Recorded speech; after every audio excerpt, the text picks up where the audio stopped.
يا اهلا بيكم يا شباب في حلقة جديدة هنتكلم فيها عن القائمة الأخيرة والرسمية لكل مسلسلات رمضان لموسم 24.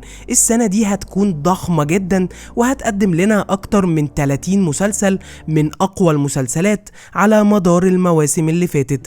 قبل ما نبدأ رحلتنا في تفاصيل كل مسلسل وقصته، عايزين نوصل الحلقة دي لأكبر عدد من اللايكات، واشترك في القناة وفعل الجرس علشان تتابع كل الحلقات اللي جاية.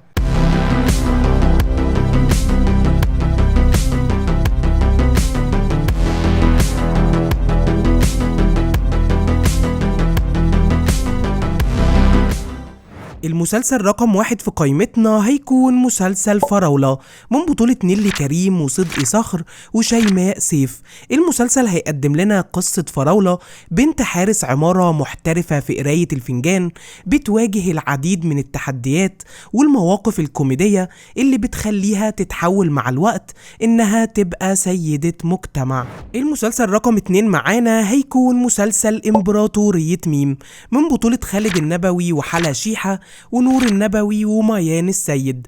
قصة المسلسل هتعيد تقديم قصة عائلة ميم ولكن برؤية جديدة، واللي هتحكي لنا عن خلاف الأبناء مع أبوهم والمشاكل المعاصرة والاختلافات بين الجيل الحالي والأجيال القديمة. المسلسل رقم 3 في قائمتنا هيكون مسلسل أشغال شقة من بطولة هشام ماجد وأسماء جلال ومصطفى غريب. هتدور قصة المسلسل في إطار من الكوميديا الاجتماعية عن الطبيب هشام اللي بيواجه مشكلة في انه يتعامل مع الستات، وده بيحطه في مواقف مع مراته واصحابه والمجتمع عامة. المسلسل رقم 4 في قائمتنا هيكون مسلسل بيت الرفاعي من بطولة أمير كرارة وميرنا جميل وأحمد رزق وسيد رجب. بتدور أحداث المسلسل عن شخصية دكتور بيتعرض لأزمات في حياته بسبب عدائه مع أحمد رزق، واللي هتجمع لنا صراعات مختلفة في بيت الرفاعي على مدار الأحداث. المسلسل رقم 5 معانا هيكون مسلسل صيد العقارب من بطولة غادة عبد الرازق ورياض الخولي وأحمد سعيد عبد الغني. بتدور أحداث المسلسل في إطار اجتماعي وتشويق عن شخصية ليلى، سيدة الأعمال الناجحة جدا اللي بتتعرض لأزمات مالية كبيرة بتدفعها إنها تدخل في صراع مع مجموعة رجال أعمال بيحاولوا إنهم يستغلوها. المسلسل رقم 6 في قائمتنا هيكون مسلسل المعلم من بطولة مصطفى شعبان وهاجر أحمد وأحمد بدير، واللي هيقدم لنا رحلة صعود مليانة بالمغامرة والتحدي لتاجر سمك والصراعات الكتير اللي هيواجهها عشان يقدر انه يرجع قوته ومركزه وسط التجار في شادر السمك.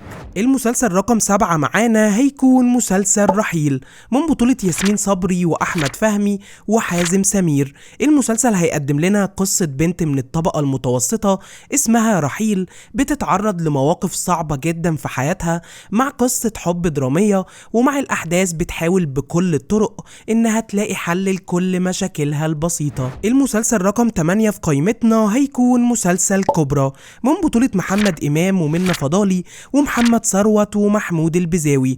هتاخدنا قصة المسلسل في رحلة درامية كوميدية عن ميكانيكي سيارات هيواجه موقف هيغير حياته 180 درجة، وده اللي هياخد بطلنا لأحداث كتير وتقلبات غير متوقعة على مدار أحداث المسلسل. المسلسل رقم 9 معانا هيكون مسلسل بابا جه من بطولة أكرم حسني ونسرين أمين ومحمود البزاوي. بتدور قصة المسلسل في إطار كوميدي عن علاقة الأب بولاده وتطور علاقتهم خلال الأزمات اللي بيمروا بيها في حياتهم، واللي هتاخدنا في مفارقات وأحداث كوميدية على مدار حلقات المسلسل. المسلسل رقم 10 في قائمتنا هيكون مسلسل الحشاشين من بطولة كريم عبد العزيز وفتحي عبد الوهاب وأحمد عيد وميرنا نور الدين.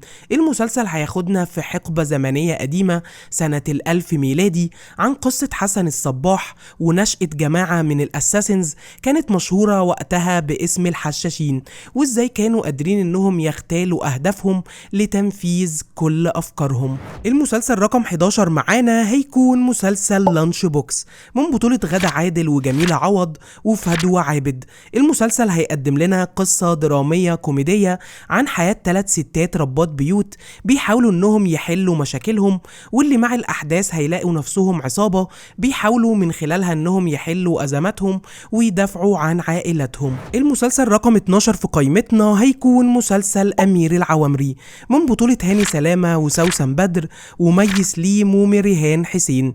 المسلسل هيقدم لنا قصة صراع بين الشركات ورجال الأعمال، واللي هتاخدنا في قصص وتحديات بين الإخوات وبعضهم، والحب اللي هيكون وسط كل الأزمات اللي بيمر بيها. المسلسل رقم 13 معانا هيكون مسلسل خالد نور وولده نور خالد من بطولة كريم محمود عبد العزيز وشيكو وآية سماحة. قصة المسلسل هتكون في إطار كوميدي عن علاقات المتجوزين في حياتهم والمواقف الكوميدية اللي بتواجه الرجالة مع الستات وسط الضغوطات اللي بيمروا بيها في حياتهم عامة. المسلسل رقم 14 في قائمتنا هيكون مسلسل لحظة غضب من بطولة صبا مبارك ومحمد شاهين وعلي قاسم، واللي هتكون من نوعية المسلسلات اللي هتقدم لنا قضايا اجتماعية هتظهر خلال الأحداث المشاكل اللي بتكون بين الأطراف في علاقة الحب والرومانسية الممزوجة بالتشويق والأحداث الدرامية. المسلسل رقم 15 معانا هيكون مسلسل بدون سابق انذار من بطولة آسر ياسين وعائشة بن أحمد وأحمد خالد صالح. بتدور أحداث المسلسل عن ماجد وليلى اللي على أعتاب إنهم يستقبلوا ابنهم الأول، ولكن هتضطرهم الظروف إنهم يواجهوا مشاكل وخفايا مثيرة جدا هتظهر لنا على مدار الأحداث. المسلسل رقم 16 في قائمتنا هيكون مسلسل عتبات البهجة من بطولة يحيى الفخراني وجمانة مراد وسيد رجب.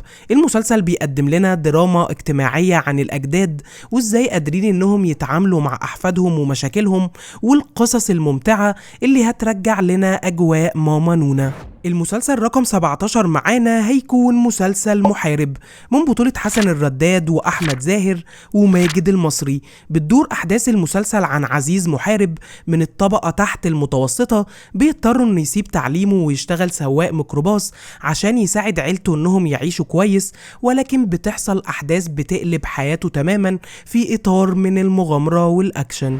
المسلسل رقم 18 في قائمتنا هيكون مسلسل حق عرب من بطولة أحمد العوضي ودينا فؤاد ووليد فواز. قصة المسلسل هتقدم لنا شخصية تاجر خشب في حي الجمالية بيتورط في أحداث وصراعات خارجة عن إرادته هيحاول إنه يتخلص منها بأي طريقة. المسلسل رقم 19 معانا هيكون مسلسل نعمة الأفوكاتو من بطولة مي عمر وأحمد زاهر وأروى جودة. قصة المسلسل هتقدم لنا محامية اسمها نعمة المنفصلة عن جوزها والعداوة بينها وبين محامي منافس ليها في الشغل، واللي مع الأحداث بتمر بمشاكل وأزمات هتحاول إنها تتخطاها. المسلسل رقم 20 في قائمتنا هيكون مسلسل الكبير قوي الجزء الثامن من بطولة أحمد مكي ورحمة أحمد ومحمد سلام. المسلسل هياخدنا في رحلة جديدة في عالم الكبير قوي والمواقف والمفارقات الكوميدية اللي هتقدم لنا رحلة مميزة بين كل شخصيات المسلسل بروح الأجزاء القديمة. المسلسل رقم 21 في قائمتنا هيكون مسلسل سر إلهي من بطولة روجينا ومي سليم ومحمد ثروت. المسلسل هيحكي لنا قصة إنسانية لواحدة بتعيش في حارة شعبية بتواجه الحياة لوحدها بعد ما كل اللي حواليها باعوها وتعرضت لغدر أقرب الناس إليها. المسلسل رقم 22 معانا هيكون مسلسل مسار إجباري من بطولة أحمد داش وجوري بكر وعصام عمر وصابرين، واللي هيحكي لنا قصة درامية اجتماعية لشباب بتحاول بكل جهدها إنهم يحققوا حلمهم، ولكن بتواجههم صعوبات وتحديات كتير جدا هنشوفها على مدار الأحداث وإزاي هيقدروا إنهم يتغلبوا عليها. المسلسل رقم 23 في قائمتنا هيكون مسلسل ب100 راجل من بطولة سمية الخشاب وصلاح عبد الله وإيمان يوسف.